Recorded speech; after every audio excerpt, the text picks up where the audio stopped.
This is a good conversation, so I don't want Michelle to miss it. I love that you're playing with these ideas, Sandy, and I'm sure Ashley and Michelle that you are too. As long as we're in those places of being legally protected, I would say do what speaks to you. As someone grieving, well, and I thought about if I were to do like SOS or something like that, because that way, I mean, if I'm just facilitating, I'm not getting any money. It's just a group, you know. Michelle just messaged me. She said she's having computer problems. She's trying to get in. Oh, here she's coming now. Okay.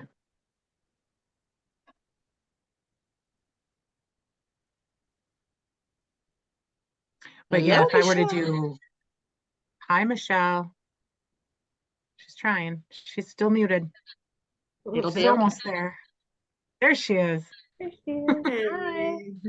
Sorry. But yeah, if we were to Well, do a computer retreat, we glitches. would definitely have to be insured and like completely legit. But Protect yourself on those things. But when you're considering different things, whether it's one-on-one clients, a group, or anything, ask yourself, what would feed my soul? yeah. Not only from where you were, but from where you are now. Yeah.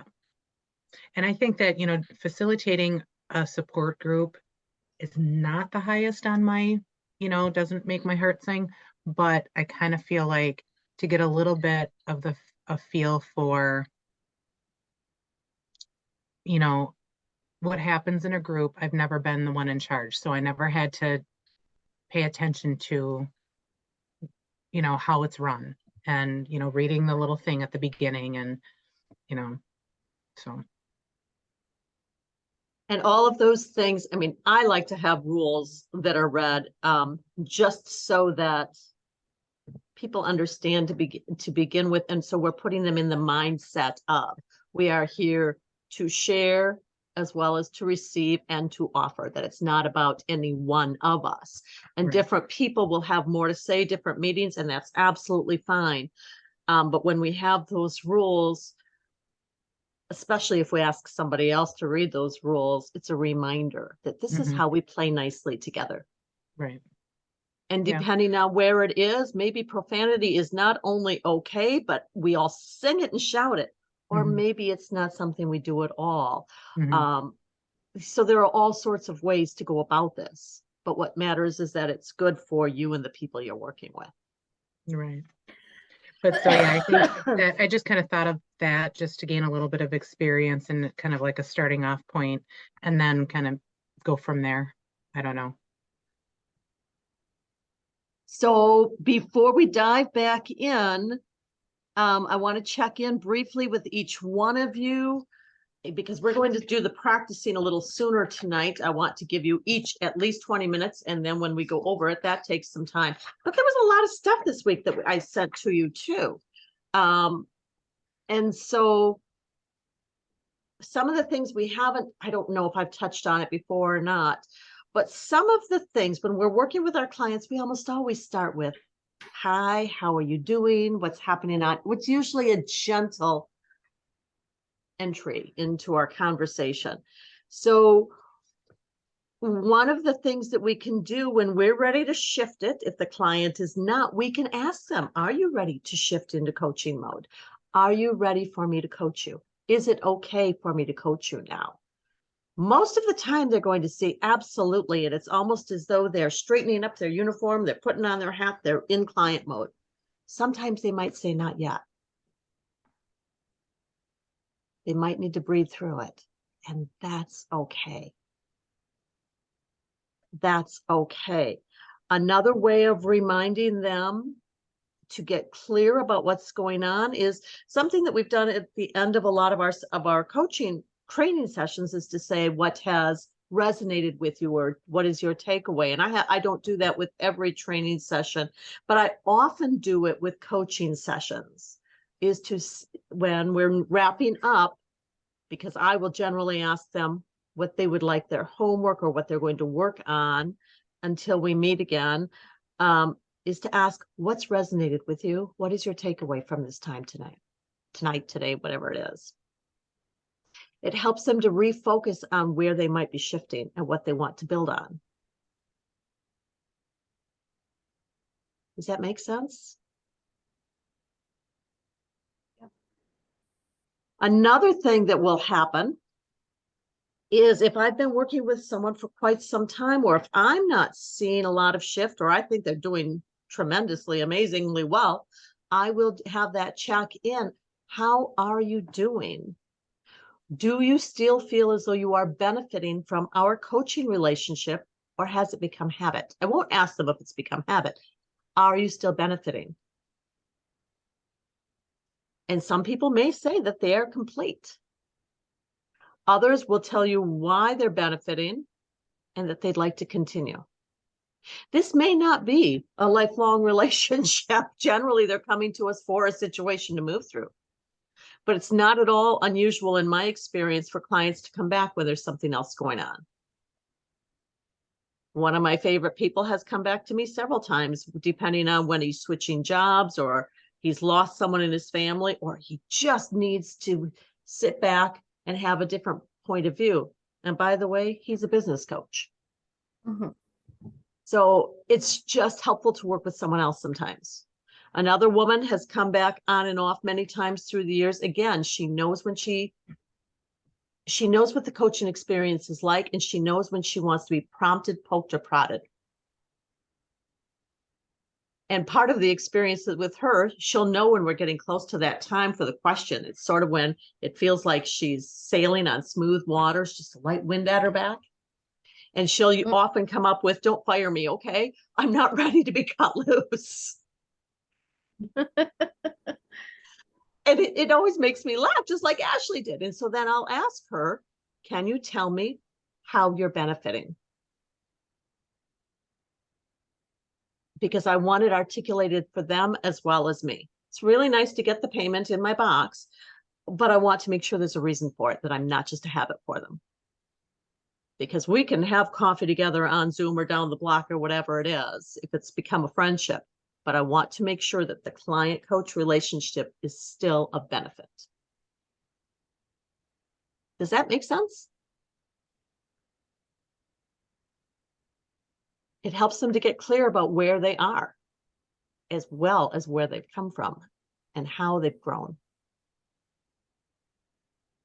So as you think about last week and this week's materials, some of the things that I sent to you were some of the questions that I generally ask, in one form or another. Why are you coming to me? What are you hoping to accomplish by us working together? Because it's immediately setting a goal. And maybe it's that I want to be able to put on my makeup without having cried all of it off already. In which case I suggest that the bare face is beautiful.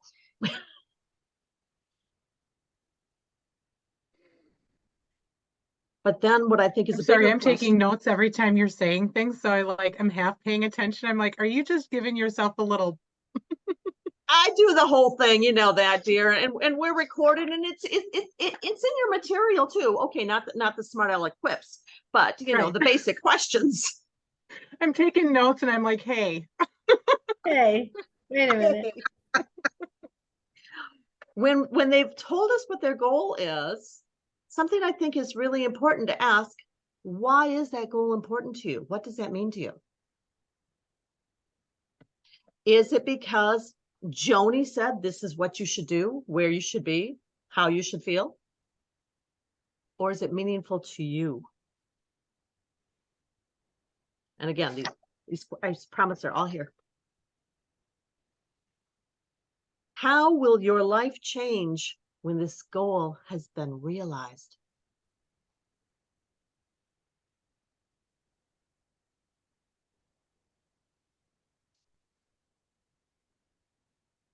And you know how we've talked throughout our training about encouraging our clients to sit back and sort of evaluate the path they've already walked. See that they are walking and not necessarily crawling anymore. that they have changed, that they are growing. It doesn't mean they're never sad. It doesn't mean they're never overwhelmed, but helping them to see that. How will you know when you've achieved your goal? How will you recognize it? And what measurement are you going to use to determine your goal? If I'm driving to Texas, my odometer would tell me how many miles I've driven. Simple math will tell me how many more. Okay, I guess a GPS does too. But when we're working with people, how will they measure that goal? What will that mean to them? They may not have answers for these things, and that's okay. It's really, really normal if they don't have definitive answers. Simply asking the question from time to time helps them to see. And when they can give us an answer and we make a note of it, it's a lovely thing to say, huh, look at that. How does that feel now? I think about one of the women I worked with lost her father, and then about 2 years later lost her mother. And she had not been able to get together with so many of her dad's cronies who she adored. And it took over, I want to say it took over a year after her mom, I could be off on the timeline, before she was able to have a memorial. This was end of COVID. This was all kinds of other turmoil happening in her life. And so a big goal for her was to write letters to some of those cronies to say thank you. Do you know how important you were in Dad's life? And by the way, can we get together and have a beer and talk about it? That was huge. And it took a very long time. And she'd write practice notes. And she'd talk through the notes. And the same thing with her mom's memorial service. These things were very intertwined. And afterwards, she talked about, we talked about the memorial service, and she built in a few extra days into her calendar because it's not where she lives. And she went back there and she visited again with some relatives and old neighbors and people who knew them. So she built in time before the memorial service to touch base with them. And it terrified her, absolutely terrified her, because it was something she wanted so much. So that was a big goal. Planning these things were steps along that goal. And by acknowledging each one, it helped her to reinforce how far she's come. And it doesn't mean that it was over. But wow, you should hear her. She needed to get these things behind her, not to be done with them, but to incorporate them in a new way. Those conversations that she'll never forget, that she was so afraid she wouldn't have a chance to have, because some of these people have logged an awful lot of years on their calendars. So not only what are your goals, but how do you measure those goals? How will you know when you've met one? And you might want to use other language. Goals may not be the language. It might be, what is the next marker for you? What is the next step? What feels right? I think you get the idea about that. So we talked about checking in with your clients and see, are we still valuing it? I want you to trust yourselves about when it's reasonable to do these check-ins.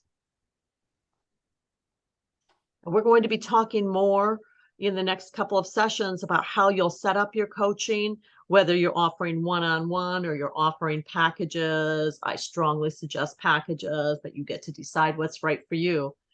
But I'd like you to think about how often you'll want to have those conversations. I really suggest trusting your gut, because I think you're all really fine judges of how the flow is moving.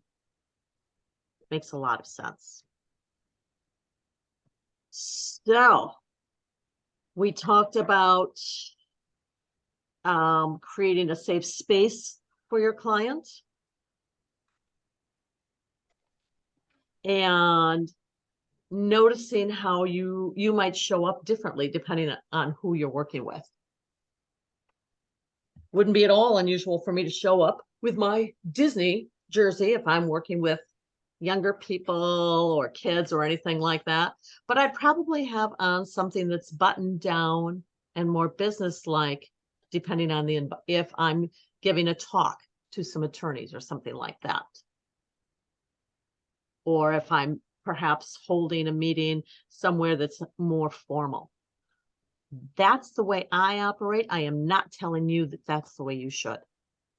I want you to find the way that you're comfortable in your skin. And that may well be a nice big sweater and PJs, and I'm fine with that if that's good for you. Really, it's a wonderful thing. It's very comfortable. Know who you are. I know that the default setting for me tends to be cowboy boots and nice jeans, and often a button down. Find yours. Play with it. See what's good for you. So a couple of the other things that, if you haven't had a chance to check into it, I would encourage you to go back and think about is the respond versus react.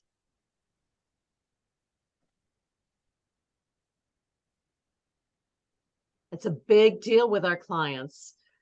You will often hear them say, well, so-and-so knows when they say this, I'm going to lose my mind. And so it's their fault. Well, if they know that, you knew it too. Planning ahead of time gives you some opportunity to plan for it.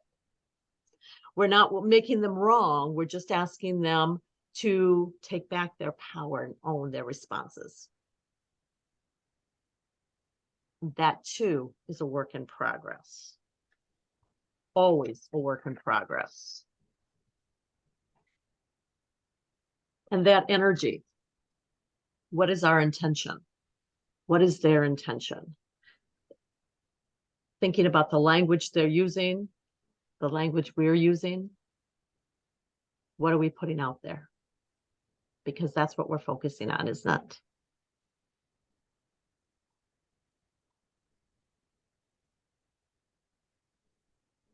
And now I've talked most of the first 20 minutes. I'm dry. It's time for some input, and then we're going to have some practice coaching because I want to have lots of that. Thoughts, brilliance. Come on, ladies. What have you got?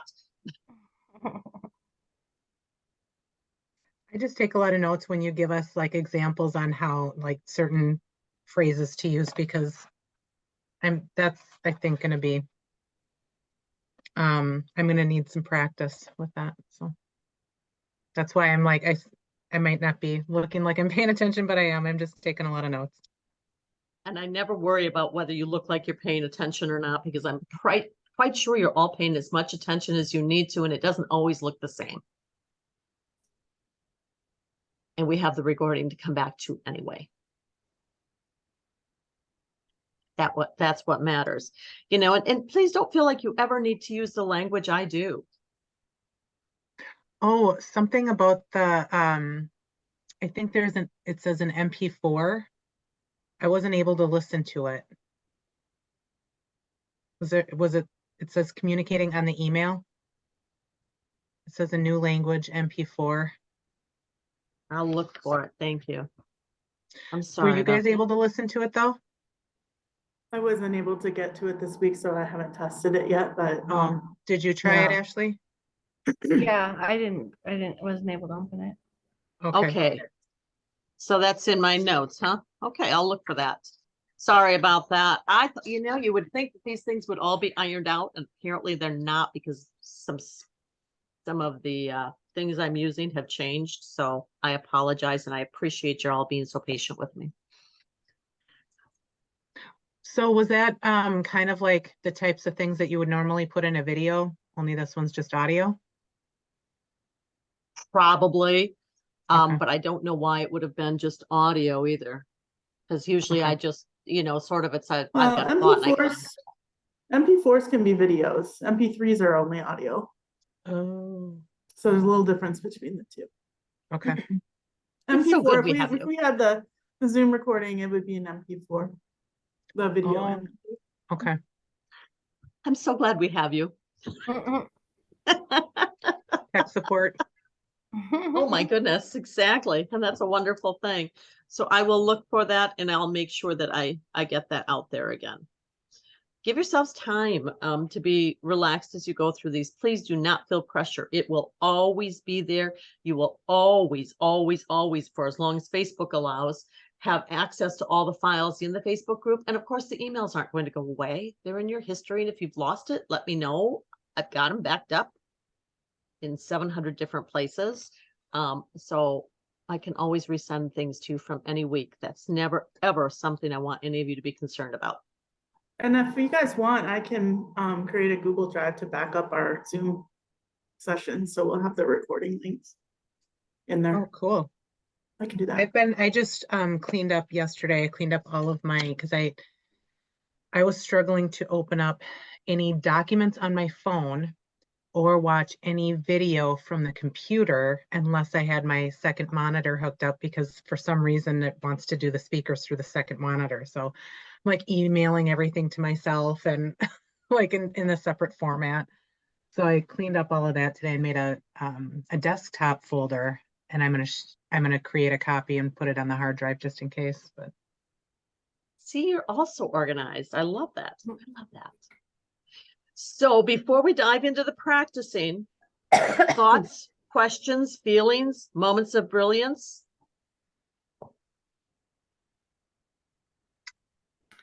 No moments of brilliance for me. I think you have many more than you give yourself credit for, Ashley. I hear them from you quite often. Maybe you call them something different.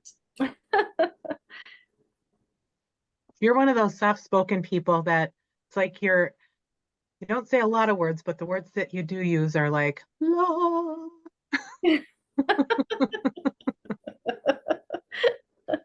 I agree. Thank So, have you all thought about a topic you might want to bring tonight? Or not? You can just do it off the top of your head too. That's okay. Who would like to be the first client? There's only 3 of you, so we can only dodge and look around the other way so long. Okay, Michelle. And if I remember right, Ashley coached Michelle last week. So is it okay if we have Sandy do it this week?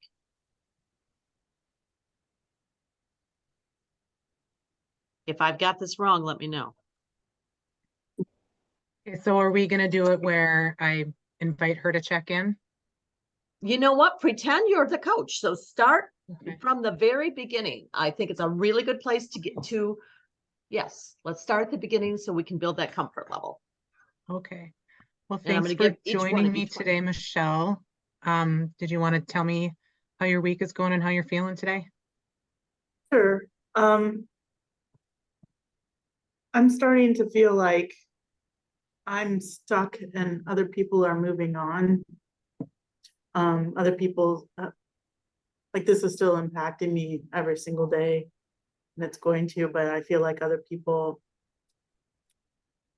have been kind, but their lives are now operating, and I feel a little more alone. Not that I need people checking in with me constantly, but it's almost feels like maybe I should be getting over it, or they're getting over it and moving forward, and I don't feel like I can. Yeah. Do you, the people, the support group that you have, your circle of people, did any of them know David? A few of them, and those people I suppose are still more in the inner circle who are connecting with me, but even some family members, who didn't know him very well or aren't that close to me, because I'm just going to pretend I'm still in Milwaukee. Right. That they don't see me very often. They didn't know him that well. They didn't know how intertwined our lives were or anything about really Kate up to that point. So I feel like it's people who were in my life and people I love, but that don't know all that much about my life. Yeah. Are there any of those friends that that you would feel comfortable saying, I feel like I really need to talk about David, or I feel like I'm kind of separate from everybody because it's not something that you really get over. You learn how, maybe some people get over it. I don't really. I kind of learned to live with it, and kind of carry them with me. Everybody's different, but so, is there any of those people that you would feel comfortable kind of explaining how you're feeling and just, Well, this is gonna sound silly now when I'm thinking about it, but it is almost scary I to think know, about doing that because it hurts to talk about it still.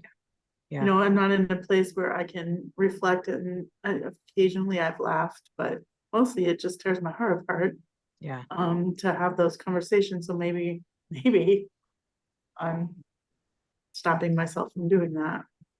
yeah. I think that's really common because before this loss, you didn't think you'd ever need something like that. It never occurred to me that I would Mhm. ever need to have that conversation with somebody. So we kind of don't know how.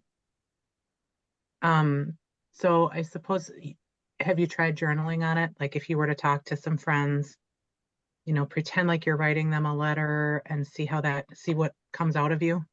Have you? Not yet, but that's a good idea. Okay, I can do that. okay. And what about support groups? I mean, I know they're strangers, which is kind of difficult, but sometimes our circle, they don't understand because they've never been through it. And the Mhm. support groups, that's what they're for, to come together and have a community who understands. Do you have any contacts for support groups? Well, I mean, I did through church. There was a group of women, widows who Okay. had lost their husbands, and that's been nice. But I think maybe a lot of them are quite older. Yeah, I was going to ask They that. lost their Are any of spouses them a young? lot older than I Yeah. did. So in some ways it's a little harder to connect them, although they're lovely. But I There's a think maybe Facebook group that's online. called a Facebook group that's called Hot Young Widows Club. And I think the administrator, if I'm not mistaken, I forget her name, but she did a TED talk and everything. Mhm. She's pretty cool. She put some humor into that. So That would be cool to check out. yeah, I forget her name. I'll find it and I'll send it to you. Oh, thank you. Mhm. So how's other areas of life going? Do you feel like that's affected by what you're going through? I feel like work is really affected. I just, I used to be driven and I used to be motivated, and I got my stuff done, and I'm really struggling Yeah. to, I don't know, follow deadlines. Yeah. To have the ability to have any motivation to do what I used to do. And that, I think that's hurting me in a lot of ways because it's who I am. It's part of who I am, that I'm professional and I do my work and I enjoy what I do, and I'm not doing any of that right now. Well, can I ask, um, what have you done for self-care this week that might kind of replenish you and energize you, or even just kind of honor a little bit of sadness, honor a little bit of grief, a little loneliness, however you need to address. Have you had any self-care? Well, I journaled, and um I did some meditation, but it wasn't about grief. Yeah. It was Well, about I mean, some of the meditations can be about motivation. mhm. What were you gonna say? I'm sorry. um trying to find a sense of purpose is what I did. Um, and I think I tried to sleep. Mhm. I just tried to sleep, but I'm sleeping a lot. Yeah. So Well, then I that's start getting into this loop where am I sleeping to escape, or am I sleeping because I'm tired and I'm not functioning the way that I'm used to? And I don't know the answer to that. Or it's both. yeah. What if it's both, and what if it's not something that you should be judging and shoulding? If you feel like you need a nap, you need a nap. Um, and so I wonder too if and this is going to come from, I know a person that, so for myself, I would do most of my meditations were very, very grief focused. And I was advised to try a body scan, get out of my head and into my Mhm. body. And it took a few days. I was doing it a couple times a day because I just felt so much better after doing it. Do you think you'd want to give that a try? Yeah, I think it could be helpful. I used to do those with Reiki for myself Yeah. a lot. Um, and it was helpful. And maybe this time it's not so much pain, physical pain, but emotional pain that maybe I should Yeah. figure out like where in my body it's. I know it's in my throat. Yeah. Well, and there's the chakra ones too, if you feel blocked. But yeah, I mean, I just wonder about like journaling in the way of pretending that it's to somebody, reaching out that because you're feeling lonely and you feel like you are needing some support right now. Mhm. I mean, that's what friends are for. That's what friends want to do for each other. It's not always a bowl of cherries and laughs. Mhm. You know?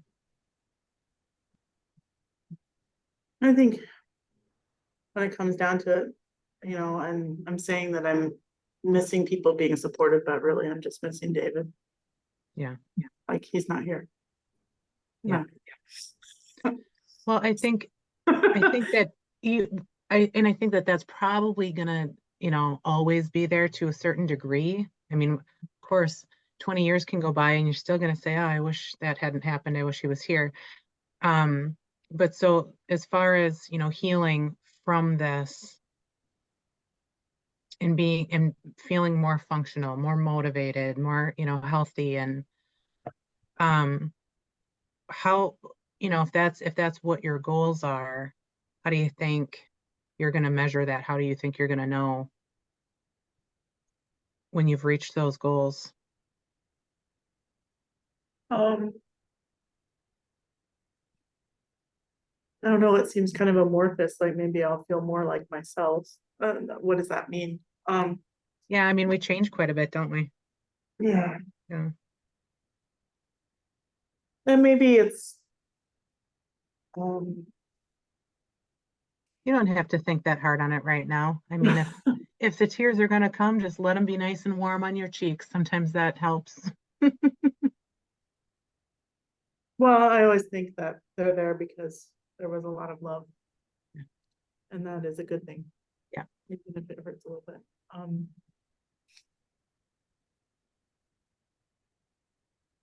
think it's trying to find joy even in a really hard time. And I don't know, struggling with it or just not there yet. So, when was the last time you spent some time with a friend?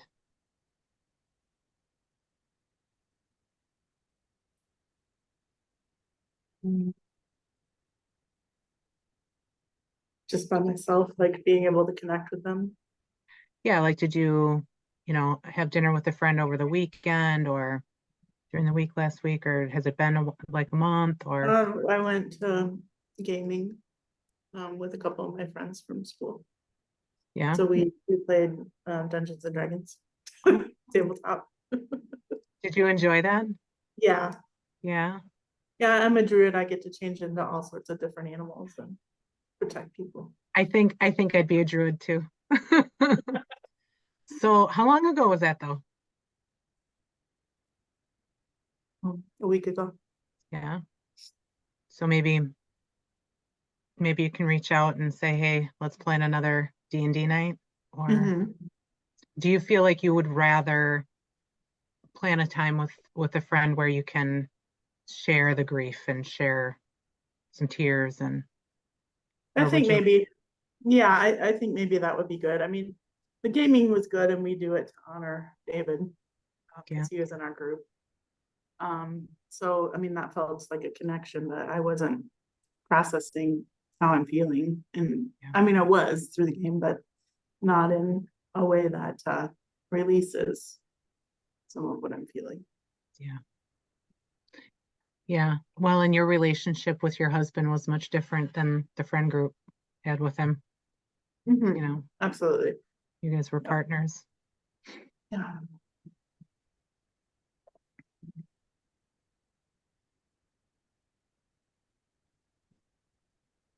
So, how how is Kate doing, and how have you been interacting with Kate? Well, we're struggling.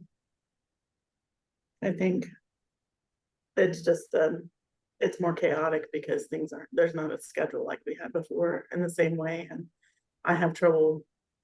I mean, I get up, I get her to school, and then I feel like this wave comes over me that she's off and safe, she's where she needs to be, and then I just try to make it through work.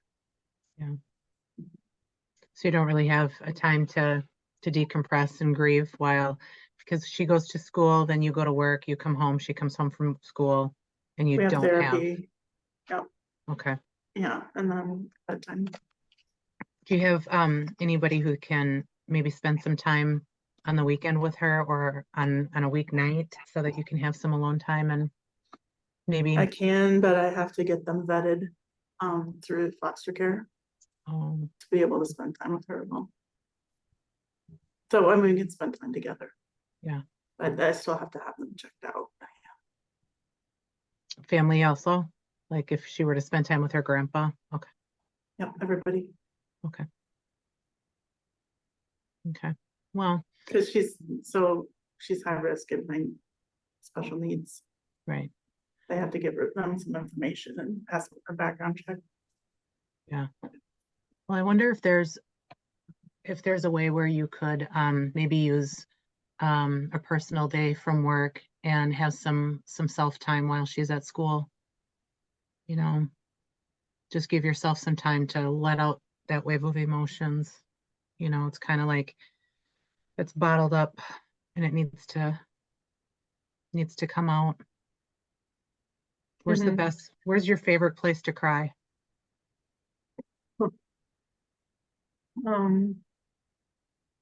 Probably just curled up in my bed. Yeah.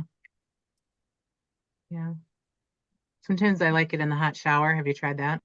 Yeah. Well, it happens where it Right. happens, I suppose, right now, but Or in yeah. the car with the radio blaring. Or if I just go sit somewhere beautiful in nature. I go to the lake. Yeah, that's a good I cry idea a too. lot at the lake. Yeah. Which So if is you make a soothing. date for yourself to just take a personal, are you able to do that? I probably will be in the next couple of weeks. Okay. I know it's not like it's hard to plan that stuff, but I know the Mhm. situation that you're in, you don't have a whole lot of options to give yourself some alone time. Mhm. Yeah. Does Kate have a pretty regular sleep schedule? Yeah, I mean, luckily she does sleep pretty well. So she's usually in bed by 8. Sometimes she has trouble falling asleep still because of attachment stuff. Yeah. So sometimes I end up sleeping in her room. There's 2 beds in that room. Because she doesn't want me to leave. Do you feel like you're getting enough sleep? No, you I mean, I feel like I'm sleeping all the time, but I still feel like I'm you're not getting tired? enough. I'm tired, yeah. Because grief is exhausting, sweetie. Yeah. It just is. It just is. Yeah. It's so exhausting. It takes so much out of us. Are you drinking enough water? Probably not. Mhm. More coffee than anything else, Yeah. which may not be helping the situation, so that's good to think about. Or Right. Diet Dr. Pepper. Yeah. So, I mean, I suppose the getting back to basics, which you already know, drinking water, sleeping, journaling, and talking to a friend, as scary as that is, because they really don't understand, you know. Mhm. And I wonder if there's online support groups in your area so that you could do it from home without having to find someone to watch Kate. Yeah. Some of them might be a little later in the evening too, where she can Mhm. be in bed, you know. Yeah, I think that would be a good idea. Just to explore a little bit. I really haven't looked too much yet. Yeah. And also, if you're into it, if it's your jam, look up the Hot Young Widows Club on Facebook, because I think that in a moment, it's the middle of the night and you're just having a moment, there's always somebody that's looking and ready to respond, you know. Mhm.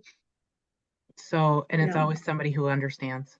That's everybody that's on there is, you know, has lost their husband, you know. Mhm. Um, Yeah, that probably would be a good place to kind of try to explain how I'm feeling. because yeah, I for some reason some people I've heard and myself sometimes too, sometimes it's easier when it's a stranger, some kind of faceless stranger out in the internet world. Mhm. Sometimes you can say things there that you can't, that you might be afraid to say to your friends or Yeah. Yeah.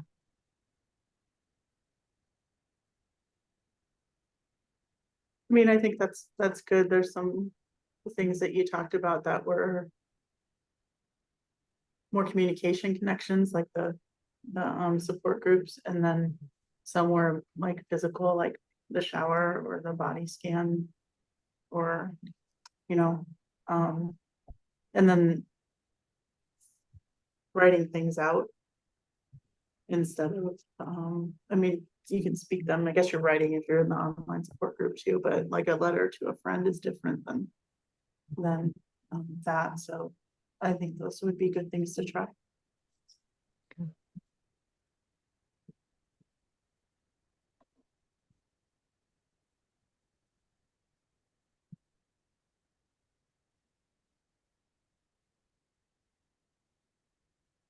Do you want us rest to of keep us. going?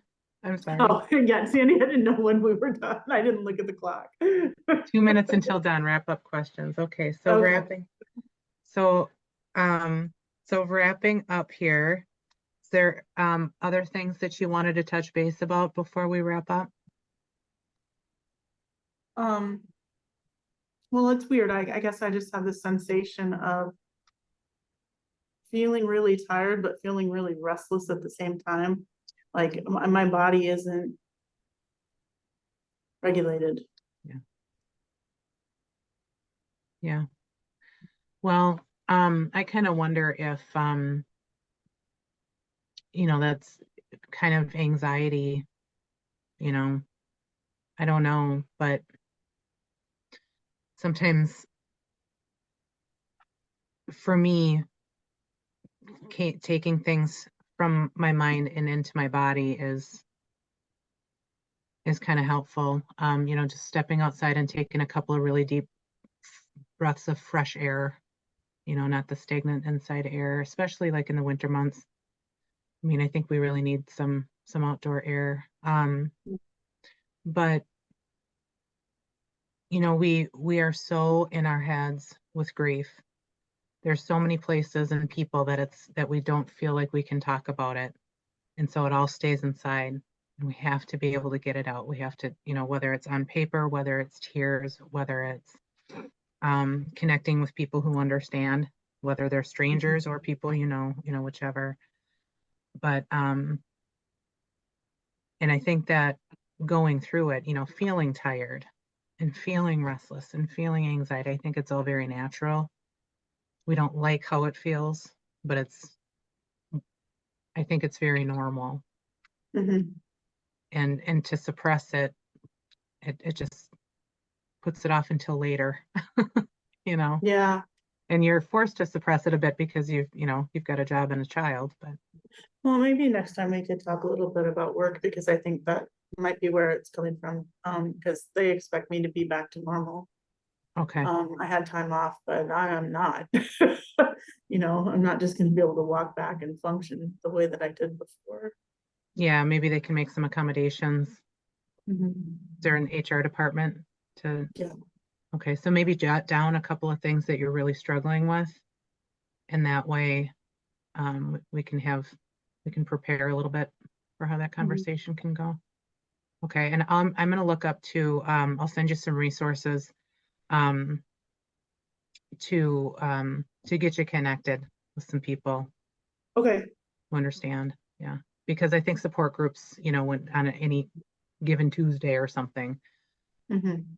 just to have the option is there. you know. That'd be great. Thank you. Perfect, ladies. And I'm sorry to cut you off. I always feel so bad. I'm gonna start putting notes. You've got 2 minutes, you've got 1 minute, you're almost done. So, Just the. you know, you're exactly right. You can see me. You don't need to read, right? I'll do that. I try not to be distracting. Michelle, how did this feel for you? What worked for you? What didn't? What would you like improved? What would you love to do again? I thought it worked really well. I mean, I was lazy today and went straight to a certain point that I felt, you know, when I was in my early grief, but I thought it was really helpful, and we went through a lot of different ways. I mean, Sandy, I thought you listened very well, and that you were kind, kind of talking me through. I teared up for real, having the same feeling, you know, similar feeling that I did then. Those were real tears. And I know you had me like, I kept forgetting that this is years old. I was like, I kept thinking that it was current. You're very good. and I liked that you gave me a lot of different options. I mean, I wrote down lots of things. So we have the online Hot Widows group, the letter to a friend, the body scan, taking a personal day to kind of get space, going back to basics, you know, as we were kind of rounding up. I thought that was really good. Out of my head and into my body, which still is a daily struggle for me. And then the fact that you were going to find some resources and kind of connect me to things, I thought was really helpful. I thought you were very compassionate. I think it was okay that there was dead space where I wasn't talking. I did that deliberately, because it's going to happen to us. Mhm. Yeah. And, you know, and I was even, I mean, for a minute I was really sad there. So I was looking at my page and just kind of being there, because I think we're going to encounter that. And it's not common in our culture to let silence go and be silence. Mhm. But I think that was important. And you did very well with that. You didn't really try to push me to go any further than I wanted to go. So I wasn't testing you, but I guess I threw stuff in there that I knew that we were gonna. The pauses, I think, yeah, that's something that I'm going to have to remind myself to hold back, because I felt, I did feel like I needed to jump in. So Sandy, how did this feel to you tonight as being the coach, other than feeling the need to jump in? And I want to give you credit for holding back. You know, you have no idea how often I've written on my own paper, WAIT, to remind myself, because even if I'm in a room with somebody, they can't see what the heck I'm writing. And it reminds me to take a breath before jumping in. And you did really well. So tell me how it felt for you to be coaching her tonight. Gosh, I mean, I felt like what I was offering was kind of generic. I felt like, I don't know. Because I know that, you know, Michelle isn't currently going through this, but it is real. She did go through those feelings, and she's very articulate. And I feel like,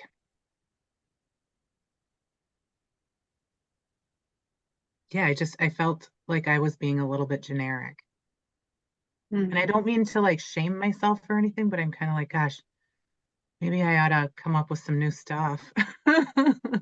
I don't know. I mean, I guess if I could say, I would have found it really helpful if you had been in that conversation with me right in early grief. I would have found it very helpful, and I found it helpful today, even just to think about what can I do. You know, I wouldn't have thought of the online support group at that point. It wasn't that online was new. It was just that I didn't think of it as a place to share, but it may have really helped me. Well, and I think too, they probably weren't very common up until COVID came along. Yeah, But it wasn't as prevalent then. There were some, but how many single moms out there could have really benefited from an online support group? Come on. Right. So, and I mean, that's maybe what I was, I thought about that because this was a very real issue for me. I still think about that might be something niche wise that I might enjoy doing, because I didn't have it, and maybe I could help somebody or help people find community or something, you know, like that. Yeah, I I didn't love think that. it was too generic. I think it was great. Okay. I do. And remember, you had 20 minutes. You still did not have the full time. So, and I'm sure all three of you noticed that it was getting meatier as we're getting close to wrap up time. Mhm. Because that trust is being built, even though you know each other very well. It's still a different situation. Well, and I Ashley, what didn't was know your her back take? then, you know. No, but you, even though you know her very well now, and you're familiar with her circumstances, when you're coming in as the coach, she's coming in as the client, you're hearing differently, and you're responding differently, and that showed. Ashley, what's your takeaway? What did you notice and appreciate? What would you do different? What are your thoughts? A couple of things I thought, first of all, suggesting that she take a personal day was thinking outside of the box because I wouldn't have thought, oh, I mean, most people have days off coming, but you don't think to take a day off to take care of yourself while your daughter's at work. You know what I mean? Yeah, Or at right. school. So I thought, Yeah. I thought that was out of the box, and you made good suggestions that she might not have thought of. Um, and then I thought that when you suggested you would send some resources, um, it made her feel like even though your session's wrapping up, you're still with her during the week because she's expecting you to reach out. And I thought that was a nice way of making her feel like even after you're done, that you're still with her. Thank you. Really good observations. I think you both did an amazing job. Again, you had 20 minutes. If you had the full time, I could feel where you were going with this, and I really appreciated it. So some of the things I might think about is when someone tells me that they feel like they're not getting over it, that they don't have a way to express these things, I might ask them to close their eyes and share with me what they're feeling. I'm their safe space right now. Let those tears go. Let the snot run. Let it happen. There's absolutely a time to give those resources. And I love the way you did that, Sandy. That was so genuine and so helpful. At the same time, we're together now. And if we're here right now, what are you feeling in this moment? If I were your friend and I could sit next to you on the couch and we each have our own Donald Duck mug with coffee, or not coffee, with our own tea, what would you like to say?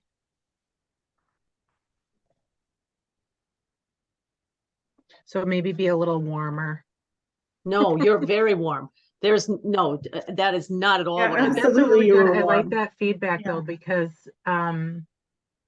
just if now's the time, now's the time. And Sandy, I don't know if you noticed it in you, but I definitely felt like that's where you were going as you were wrapping up. Mhm. It was, you were very gentle and coaxing and offering things, and that was amazing. And I have a feeling this is where you would have gotten in another 5 or 10 minutes. And it's not always something they want to do with us. So something else I might have done is I might have said, wow, what else is going on in your world right now? I know you're missing David so much, and that's so hard. So hard. And there are all these other balls in the air, right?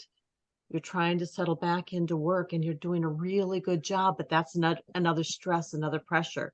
Your friend is really ill and you're worried about her. When there are these other things going on, they tend to exacerbate what we're feeling. Sometimes when we just acknowledge those other stressors and pressures, it helps them to say, oh, yeah, I'm not stuck. All this other stuff is going on. And of course, it's activating this. Of course, it is. When, that phrase that I use all the time, and you're probably also tired of hearing me say, it's really natural and normal. And it's okay. You haven't always been in that place of feeling so overwhelmed. I get it. So let's take care of you where you are. Because when things rise up, that's when they're calling for attention. That's when they're ready for care. I think you did a really good job with that. Both of you. Really, really good. One of my favorite things when we talk about, and Sandy, you did a good job asking her what her goals might look like. We can also take that back further. And when we're wrapping up, again, you had 20 minutes, not the full time. We might want to say, so we've talked about a lot of things. What is an itty bitty little baby step you can take? I'm not asking you to get to your goal. What is one step you can take? One thing you can consider. What is one bit of action? I'm really a fan of an action step. It gives them purpose. It gives them something to do. And it reminds them that they are doing a good job taking care of where they are. Yeah. You both did a really good job. Sandy, I don't think you need to be warmer. You're very warm. So we're going to get rid of that whole idea. Okay. Who wants to be the client, Ashley or Sandy? I'll go. Okay. And last time you were coached by, I'm sorry, I'm complete. Okay, so That it's was your me turn, last time. Michelle. Thank you. I'm so glad you guys are remembering because apparently my caffeine wore off. And my notes are here, but not in front of me. So Mhm. I'll be quiet and I will do this when it's 2 minutes. We're all sending out. Okay, sorry, my air fryer's going off, but it'll stop. I don't see the notes, so this is better Okay, I'll do Oh, that. no, yeah. for me. Hi, Ashley. It's good to see you. Hi, good to see you. Hi. Today as we get started, I thought maybe we do a little bit of checking in with our body, just to see how you're feeling. If you feel any tightness, maybe a little body scan for just a minute or two. So would that be okay with you if we started like that? Okay. So I'll do it right with you. We can work on it together. So let's just get comfortable. Maybe if there's a place that you feel a little tension, kind of work with it to help it feel a little bit less tight as we start. Then just take a nice deep breath in and out again. And as you take your next breath, make it a little bit deeper. Nice and slow. No agenda or pressure with it, just in and out. And the next breath in, when you take it in, just hold it a little bit. And then feel in your body where you might feel a little tense, tightness or pressure. And let it out. And as you breathe out, kind of breathe that energy out down through your feet as kind of a grounding way of feeling into our body. And then let's do that 3 times together. We'll just take a deep breath in and hold it for a second. Feel where there's any tightness and release that. Not to be loud when you breathe out, but if you feel like making a sound or blowing the breath out, you can. Let's take one more deep breath in and hold it and then release. This next time when we breathe in and out, I want you to think about breathing in bright white, sparkly pink, purple, whatever color you want to bring into your body. Breathe that in and hold it in that space that's tight or needs release. Let it stay there for a minute. Gather a little energy. And then as you breathe that out, imagine you have little roots at the bottom of your feet and they're connecting down into the earth. And then I'll be silent here. I'll let you do 3 breaths on your own, but continue that. Just bring in the color of energy that you feel will be helpful for you and breathe it out. All the while sending that energy down through the roots that you have now at the bottom of your feet into the earth. And I'll give you a little time to do that while I do it myself.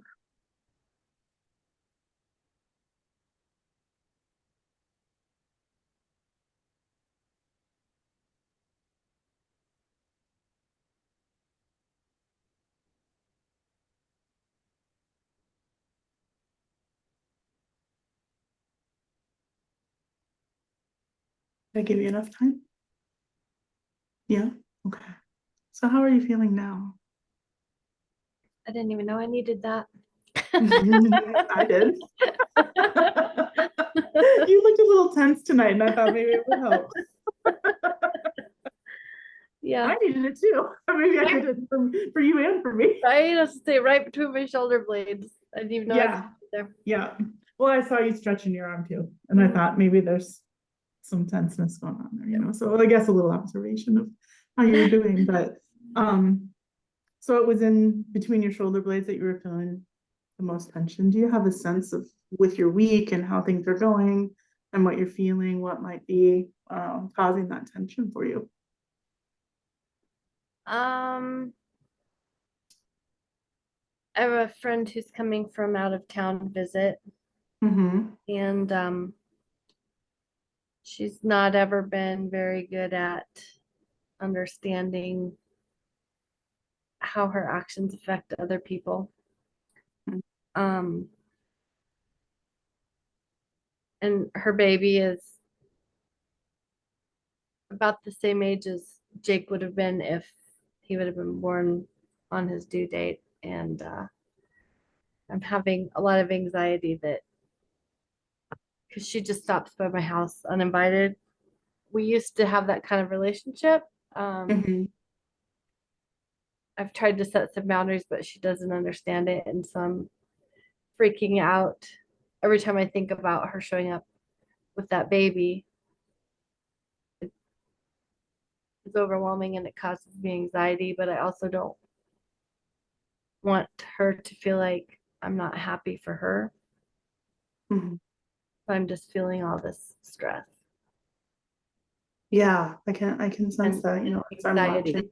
Yeah. Yeah, anxiety, because I feel you, I see in your body that you're closing in a little bit when you're talking about this. And really right over your throat. And what's behind your throat?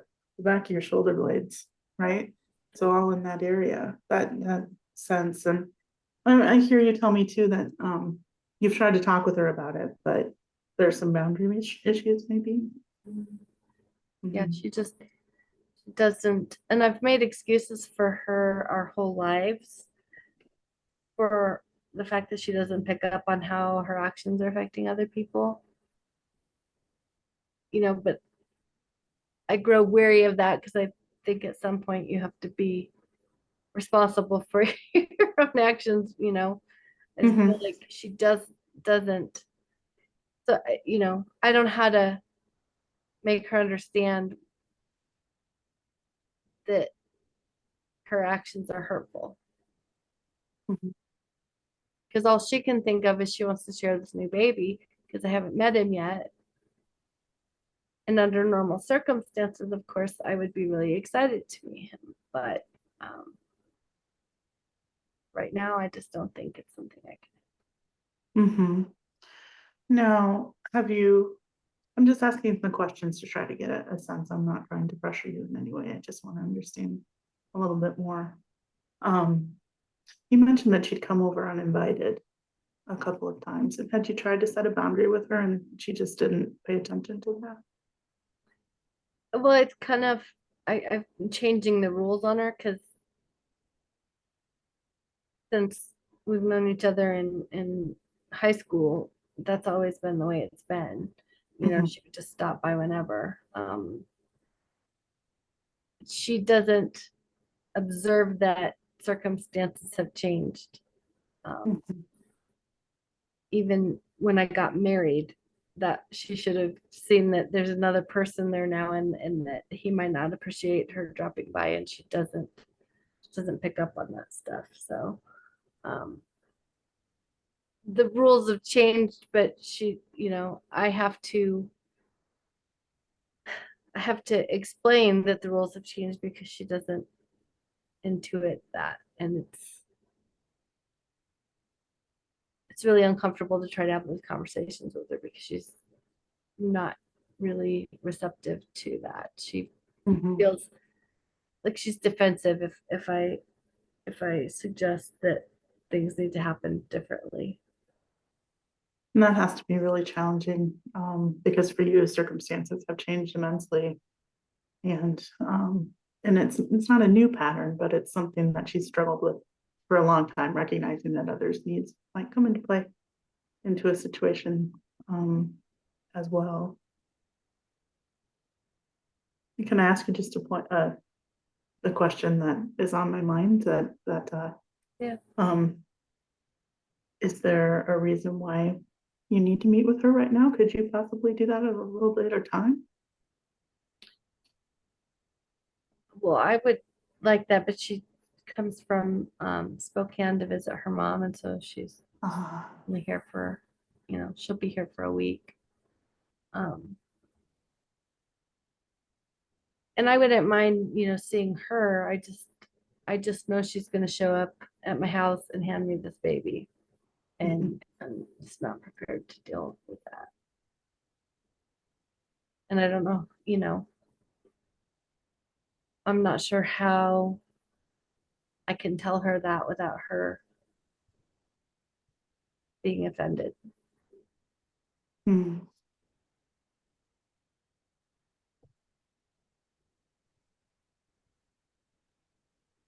I'm trying to think of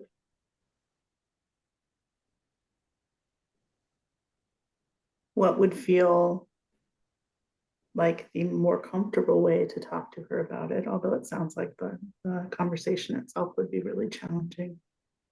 Can you think of maybe a space that you could meet that maybe would be neutral?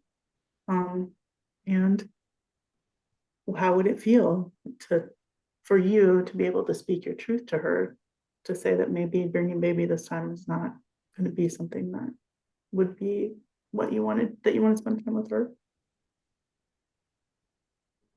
Yeah, maybe if I emphasize the fact that,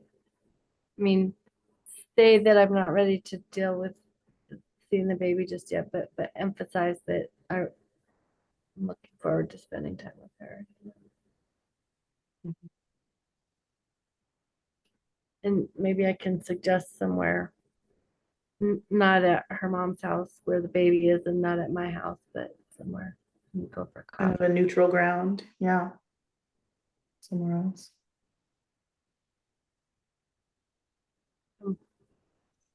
This can be one of the really challenging things about kind of negotiating faces and grief with people who operate a little bit differently than we do or have trouble with boundaries. I found not only in my own life, but with several other clients that it becomes boundary setting and working on those relationships actually comes to a head a little bit when we're in a grief space. So I think it's natural to have a feeling of being a little worried when you've had that past experience before.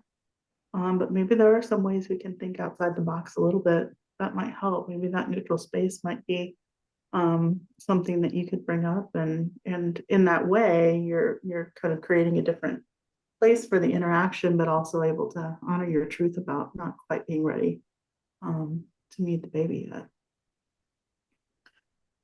So maybe we can just think for a second. Are there any other types of thinking outside the box that we might want to explore around that?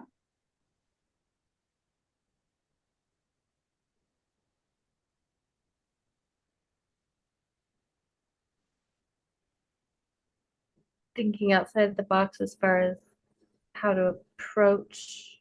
Yeah, or how you can honor your feelings at the same time, because I mean, what I'm sensing is that you want to spend time with your friend, you value that, but the circumstances with the baby and her being in town at a certain time, and really it's kind of a situation that maybe not the perfect time for you, but it's because she's there. Maybe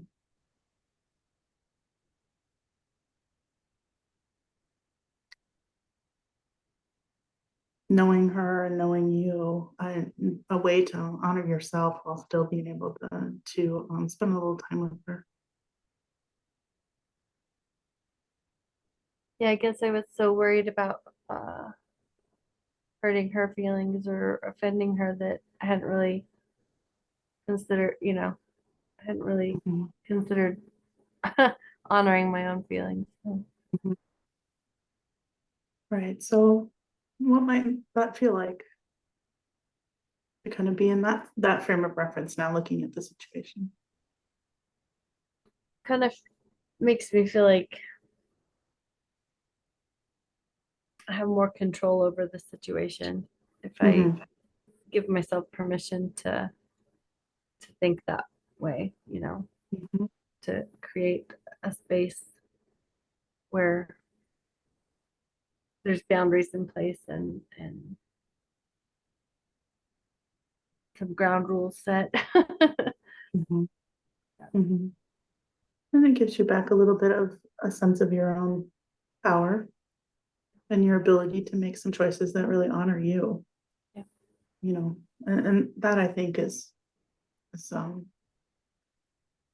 what I see and what I'm hearing is that you feel the need to do that. You're tense and tight about maybe not having done that yet. And it's really important to honor your own feelings and your own needs as well. And sometimes it gets pushed to the side for a variety of different reasons in life. And it's just really important for you to be able to take that space and time, maybe even doing that breathing exercise and thinking about, okay, I want to think maybe a little bit differently, a little bit more openly about this situation and what do I really need? And trying to discern, what is it that you want to, what is the visit with your friend going to do for you? You know, is it going to be helpful for you? What are you looking forward to in it? Um, do you feel a sense of obligation about it, or do you feel like it's something that you really want to do? I always like seeing her. I mean, we've been friends for as long as I can remember. But there also is a sense of obligation. Mhm. And if she got here more often, I probably wouldn't feel that way if I could Mhm. see her other times, but because she doesn't get home but maybe once a year, I kind of feel like if I don't see her now, I don't know how long it'll be before I see her again. Right. So there's that a little bit of pressure in that regard because it's just a certain time, a certain visit. And I think maybe one thing that I think might help is just to write things out. If you wanted to write her a letter or write a letter to yourself about, hey, I'm thinking about this visit. What is it that I want to embrace about this visit? What is it that gives me a sense of peace or a sense of joy? And maybe write that out for yourself. Really write to you, honor your feelings and your thoughts about that. We have just a couple minutes here before we go. So I have a couple of templates about journal letters that I think might be helpful. So I would send those along to you after our meeting today. And if you need to check in with me before she comes to visit and you want to talk over, what you've thought about, I'm available for that. So make sure that you know that we can reach out. Um, and take the time to really be present with your body and feel what it's telling you. I think that might be really helpful for you. It seemed to work well at the beginning, so maybe a couple of times doing that, even when you're writing as well, I think would be good. Okay. You're not alone, and you can always reach out. So feel free to do that. All right. Thank you.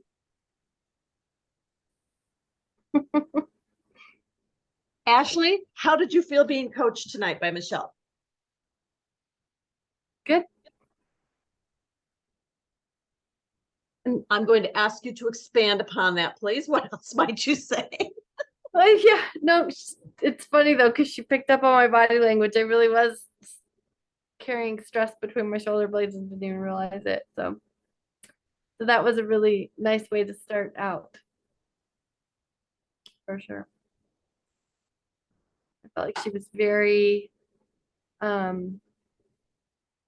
she listens incredibly well and had different suggestions and was, she could kind of pick up on if I was hesitant about something, she would recommend something different or expand on it, or that was really good.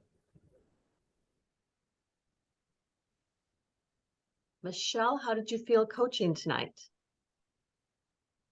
It was a tough one. Because there were a lot of, I felt like maybe I was asking too many questions about the meetup, where it was getting too personal. I didn't want to feel like pressure about it, but I kind of wanted to get underneath what was maybe the situational issue, which you weren't really like honoring yourself yet in what you needed out of the situation. I mean, I kind of picked up on that, but I didn't know if I was too forceful about I didn't that or feel that not. way. Okay. Yeah. I mean, because at one point you even said, "Do you mind if I ask you a question?" So I didn't. Mhm. I didn't feel like it was intrusive. Okay. My empathy came in there. It was a little challenging for me to step back from, oh, I know, I feel that, I can uh, viscerally feel a sense of what that might be like, and try to go with compassion and um,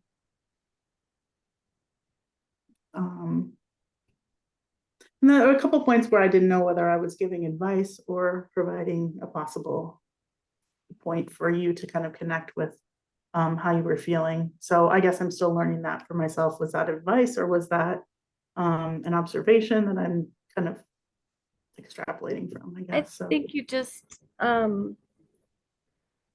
gave me other ways to think about the situation, which is like what you're supposed to do. So, mhm, mhm, and you gave me permission to honor myself, which I hadn't even thought of in that situation.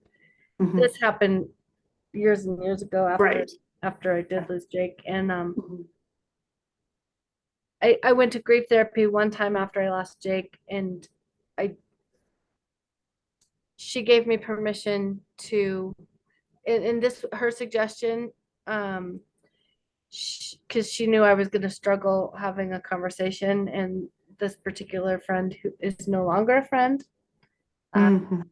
because she couldn't respect boundaries, and I got tired of making Yeah. excuses, so we're not really friends anymore. But at the time, she always bulldozed me in conversations, and that therapist gave me permission to write a letter and take it to her mom's house and have her mom give it to her. Mhm, And I never crossed my mind that I could do that, right? And so her just giving me permission to do that, all the stress dissolved. And we did. We met at a neutral location, and she met me without the baby as much as she didn't want to. And so towards the end of the week, I agreed to stop by her mom's and meet him. mhm. By then I had made peace with that. And so, but you did along the same lines, gave me permission to honor my own feelings and to ask for what I needed. And yeah, so I thought you did a great job. Oh, thank you. I thought you did too. So Sandy, unmute yourself and tell us what you think. Ashley gives the best examples of what we might run into, and I'm like, I literally wrote down, be ready for anything. Right. But it's a perfect example because like on the support groups, how many times we see moms who have lost their child, and it hurts them to see other kids going, same age as their own kid that they have lost, and oh, these great milestones that they're going through, and oh my gosh, my baby's gone, so people are going to feel that way, but so I'll just start at the beginning. I have like chicken scratch everywhere. I love how Michelle just decided right off the bat, let's just start out with a breathing a body thing. I love that. She suggested it. She kind of formed it like a question, but it was more like, hey, we're gonna do this, which I loved, because I think that we all can benefit from it. Even if we don't have tense muscles, we can all benefit from it. And then it kind of like, oh, now I can talk. Um, so and asking after that part, and what did you feel in your body? Or like, I can't remember how exactly she phrased it, but so with the check-in and the story that Ashley was giving, with this friend having, lack of boundaries, and the baby being the same age as hers that had passed away. And for Michelle to gain clarity about the situation and the relationship in the past, she was very gently asked, "Can I ask?" Very, very gentle about kind of digging to figure out what's the situation here. And repeating back, but Michelle kind of rephrased it as she was sort of repeating Ashley's words back to her, but kind of in her own, just to make sure, okay, so just so I'm hearing this right, love it. And asking, just kind of point blank, why do you need to see her? But she just found a very gentle, sweet way to ask, Mhm. do you really need to put yourself through this, Right. So and then just kind of, it went into sort of like brainstorming, okay, now how can we do this while you're honoring your feelings? And that was kind of like a bouncing back and forth. It seemed like there was suggestions on both sides, and it kind of got Ashley to really see, oh, I'm allowed to feel the way I feel, and I'm allowed to say I can't do this right now, so in Ashley, it, like I said, you give great examples of some of the things that we're going to run into when we're coaching. And it's both times that we've done this practice, I'm like, oh my gosh, we're gonna we're gonna run into this, and so just kind of being ready for anything. I want, and throughout this whole thing, and this is kind of what Ashley wrapped it up with, even just with her comments at the end, like the giving permission. And sometimes I think we've all, a lot of us have been there, where permission to laugh without feeling guilty, or permission to, be sad at a happy occasion because our loved one isn't there, or permission to, these things that it sounds kind of odd to say you'd need permission for it, but really it's like we do, because I have that written down, permission slip. I've done that with lots of people. It's Such a a huge brilliant thing to relief. do. Yeah. I like that you called it permission slip, I do too. I'm writing it down. because I've thought about it myself, and I don't know if I've ever said it out loud. I've heard other people say it, and I always forget that, yeah, like we have to, and it's like, not like we're going to give ourselves permission, Maybe we will. Maybe we can learn. maybe we'll learn to do that. But as coaches, maybe it's our job to teach our clients to do that. So I really, really love that. Because that you're idea. learning you're learning yourself as you are learning as well as you're teaching them. Well, Yeah. so you can even say, give yourself permission to, Yes. you can put the idea in their head that it's okay to give themselves permission to do. And I put it in emails. I will write it out and say, you have permission to, because inside, I'm pretty sure there's a 4-year-old inside each one of us. Absolutely. I agree with you, Sandy. I agree with you, Ashley. Michelle, you did an amazing job. You did. And you felt like you were intrusive. Oh my God, girl, there was nothing about you that was intrusive. And as naturally as you stepped into that body scan, that might sort of be a hallmark way that you start every session. Yeah, I think it might be. It just feels right to me. That's exactly it. And I was watching Sandy and Ashley as you were doing this. Yes, Sandy, you're being observed too. And both of them relaxed into it right away. You automatically brought that awareness and comfort. And that I'm here to tend to you and to help you find out where you feel and what you feel. And both of them, their body language shifted. It was really, really good. And you did that follow-up thing too at the end. It was really good.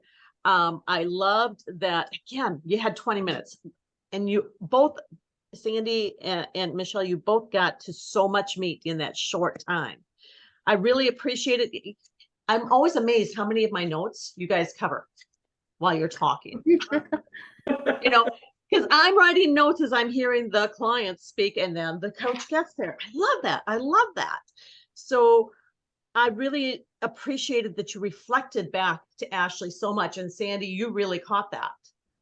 Mhm. And when I hear someone do that, I was watching Ashley and it was though, oh, she really did hear me. It was acknowledgement. How did that feel, Ashley? Amazing. It's a big deal.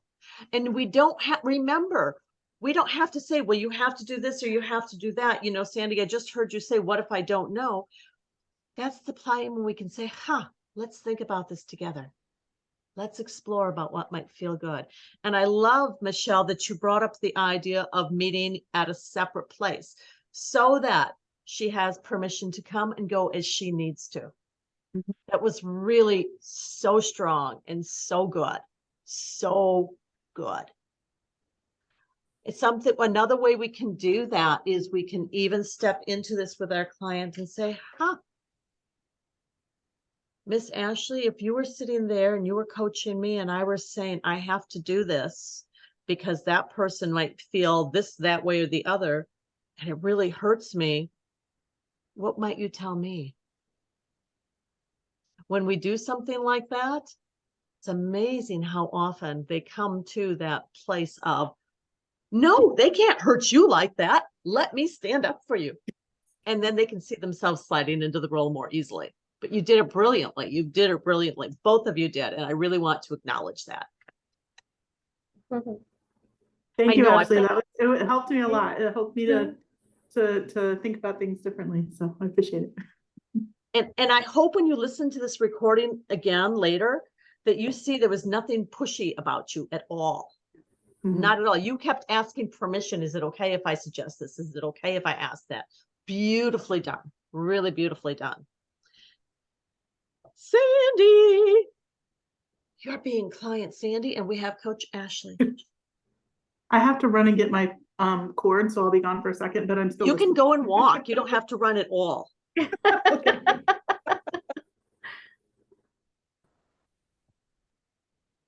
Hi, Sandy. How are you Hi. feeling today?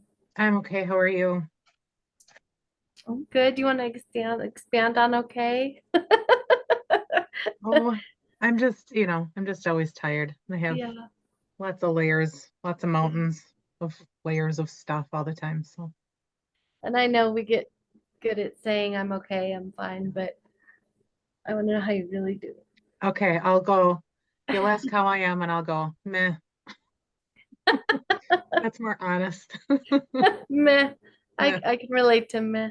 Well, Yeah.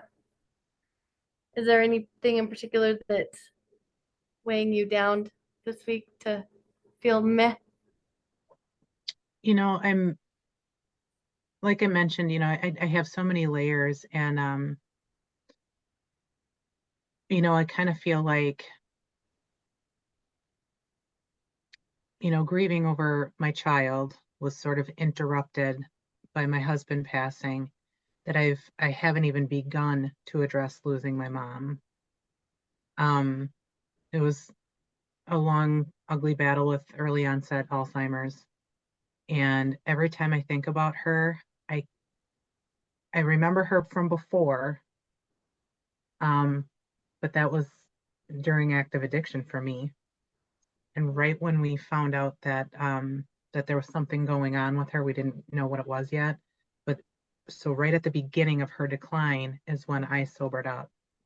And my dad took the reins with her, and we butted heads a lot.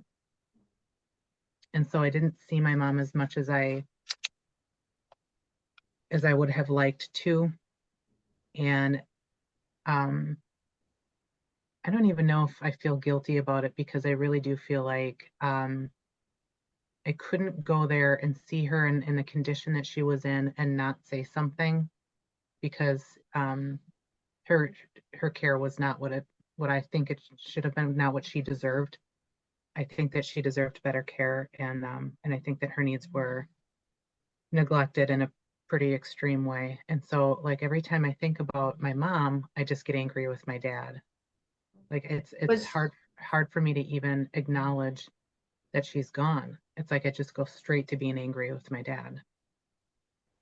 was your dad her caregiver? Yes. Okay. And I live 2 blocks away too. That's another thing. Like in the beginning, like when she could still go out in public, I would bring her for haircuts and pedicures and things like that, maybe a walk around the block. Um, and then at the very end, like when hospice had to come in, I'd come in and help like change her diaper and brush her teeth in the morning and stuff like that. But um, I didn't see her for as often as I would have liked. Um, because I couldn't go there and not say something. And if I say something, it's this big explosive fight. Right. I can understand that that didn't feel right for you, but at the same time, you need to have some grace for yourself. There were reasons why, you chose not to go. And really and truly, if your dad was the caregiver and you're going and bringing things up upset him, that probably would have adversely affected your mom anyway if he was the caregiver and he was upset. Well, So no, and that's what my thoughts were. Because every time I went there, he was still allowing her to smoke, and she had cigarette burns all over her body, and there was cigarette burns all over the house. mm, He would let her like lay down, and she would like drop cigarettes on furniture. um, He would let her be alone when she wasn't supposed to be alone anymore. I mean, this is dangerous. She's going to burn down the house with herself inside it, is what I kept thinking. And I live 2 blocks away. You just got to call. That's it. Yeah. If you need to run to the store, you give me a call. I'm over, and he wouldn't. So like it wasn't just that her care was not as nice. I mean, it was full on dangerous in some ways. And so did you I ever just get a chance to talk to him about that, or is that why you still have the anger attached to that? Is I tried, and explosions happen when you try to disagree with him on something. Doesn't matter how gentle I mean, I've tried it every which way I can think of, and he just no, so that's not allowed. yeah. If you feel like you don't have closure there and you're still angry at your dad, Right. Like I feel like I want to process my mom's departure, feel that sort of sense of connectedness with her in this new way, and honor her life, and all these things. And I'm struggling so badly to do that without it just switching to anger at him. Without my permission, it just switches on me, and I can't seem to get a grip and just focus on her. yeah. So maybe you could start two separate letters, one to dad and one to mom, and get the anger out first and express to dad your frustrations and your disappointment and how he took care of your mom at the end, and your sadness that, his explosive nature kind of kept you from getting to have time with your mom before she passed. And then when you're feeling calmer, you can start to write to your mom and, tell her how you wish it would have been, and maybe share the memories that you have of her with her, and maybe keep that letter, if you feel comfortable typing, you can keep a document to where every time you have a memory that you want to share with her, you can add to it. And and if you feel yourself getting angry, then you can switch gears and and address dad, and that way you're kind of separating the two emotions to where you can learn to honor your mom's memory without feeling the anger. I like that idea. I like the idea of having a running letter and doing him first to get it out. Yeah, Get it yeah. out. I mean, 'Cause that's a I very hate natural carrying response. anger. I mean, Yeah, we can handle anger. It's there for a reason, but I hate carrying it for long periods of time. It just feels like it gets stuck and I gotta get it out. I gotta let it go. it's a really natural response to the situation. Um, I think if you can get it out and then address mom, it kind of, you'll physically in your body learn how to separate the two to where you can have memories of her without feeling the anger. So, I mean, I think it will take some practice, but I think that it's possible to separate because you do have a lot of layers going on, you know. So maybe you can just keep it, you know, do some sort of internal exercise in your own, you know, close your eyes and think about what you're feeling and which loss it um, connects to. And in your mind, before you start, think, okay, you know, this is a feeling I'm feeling and it's directed at my dad. This is a feeling I'm feeling and it's directed at Katie.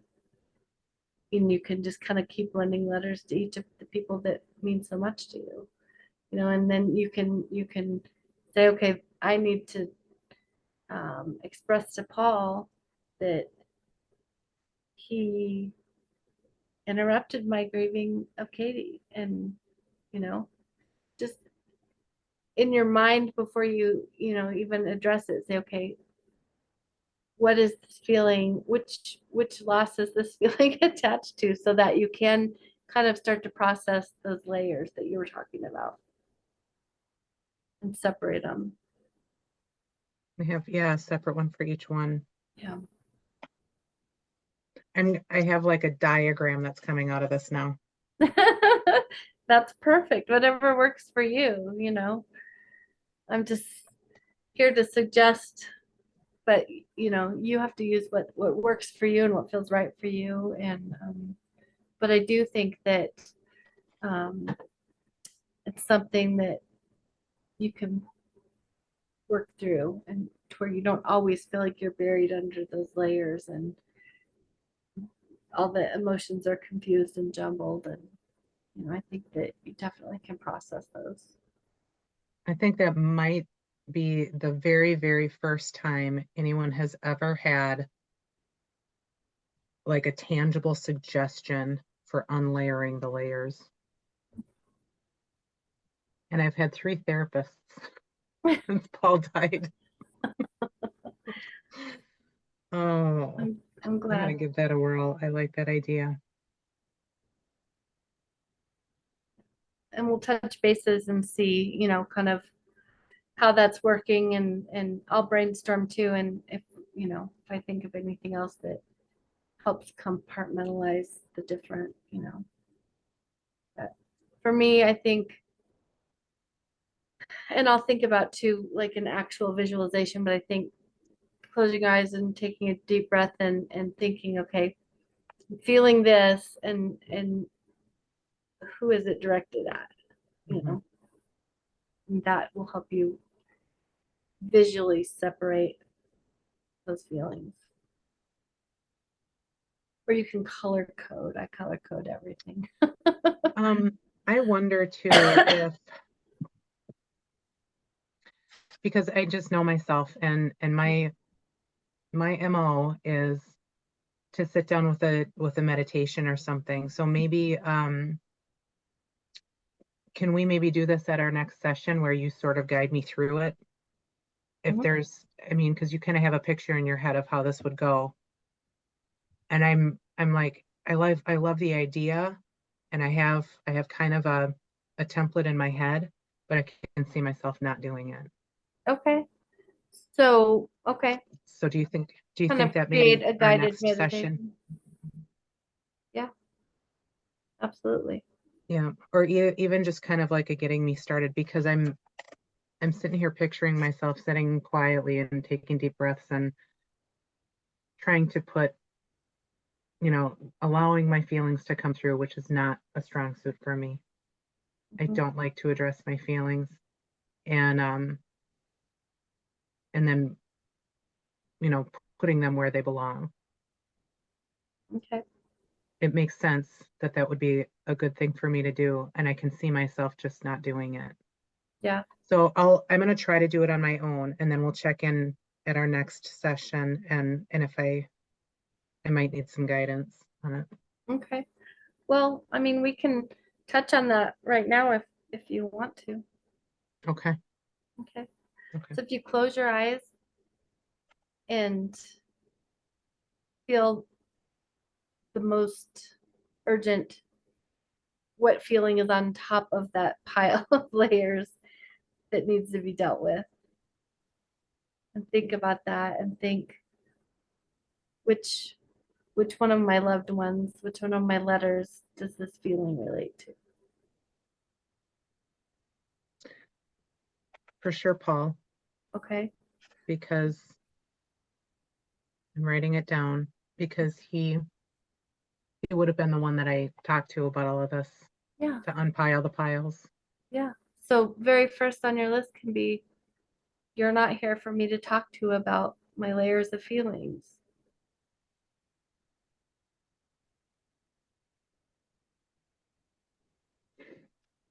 Yeah. And then that feeling that surfaced at the top of your pile, what feeling was that?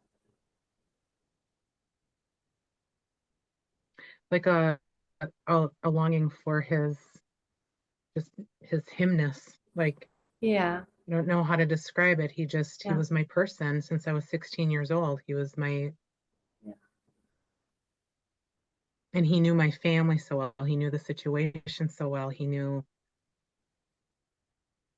you know, and he loved my right. mom so much, and struggled with my dad too. So I mean, he just totally had such a full understanding of what was happening, and how it was affecting my mom and how it was affecting everybody. And So write to him what you would say to him if he was sitting there.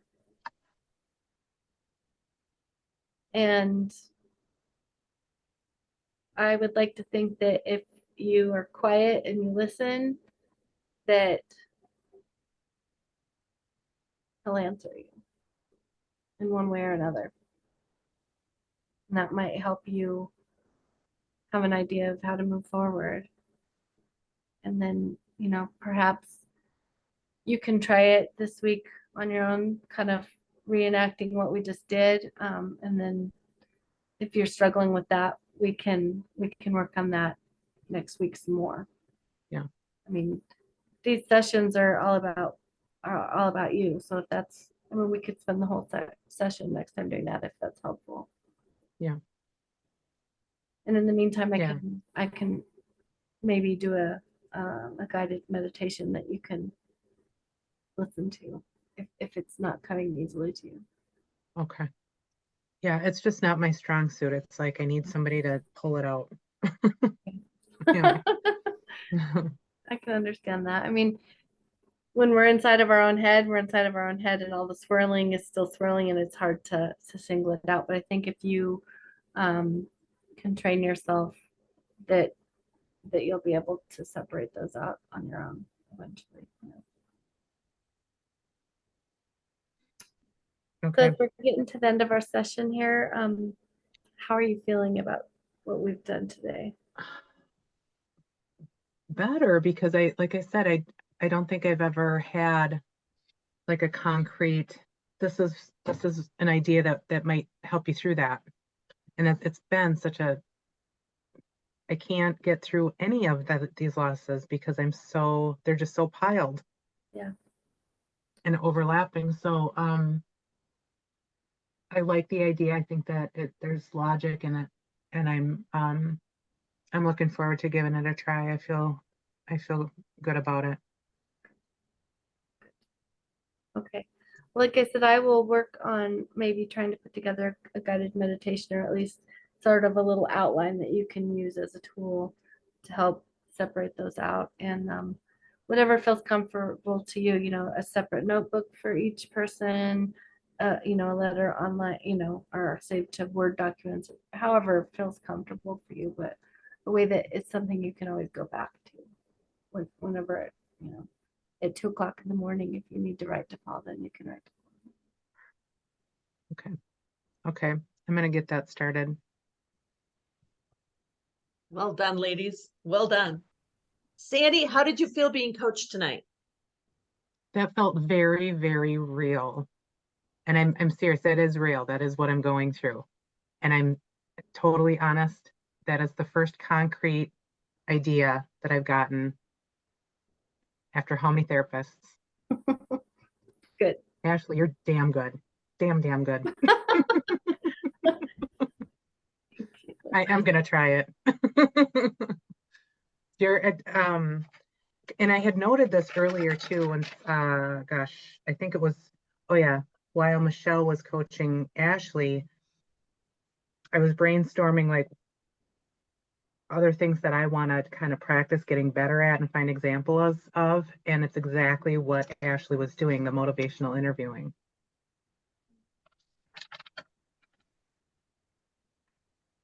So yeah, I think that you're going to be so good at this. Oh, thank you. You already are. Thank you. I just keep coming back to, I have to make my experience bring something positive into the world. Yeah, it will. It does. Ashley, how did you feel in the role of coach tonight?